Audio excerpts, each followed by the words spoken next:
Good afternoon. রং বেরঙের ফুল, তাই তো? আসলে এটা একটা ডেস্ক ব্যাচ। এটা ছিল সোনালির ডেস্ক ব্যাচ। কিছুদিন আগে ও বেশ কিছু জিনিস অর্ডার করেছিল, সেইগুলো পেয়ে যাওয়ার পর আবার এইগুলি অর্ডার করে।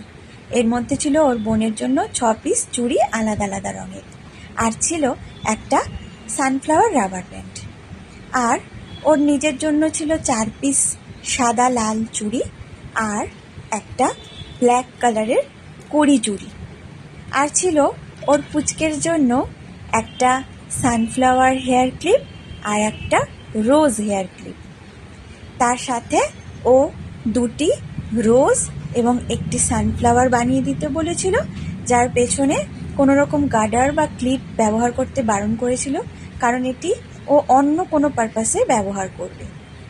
তো চলো, আবার দেখা হচ্ছে পরের কোনো ভিডিওতে। ততক্ষণ পর্যন্ত টাটা।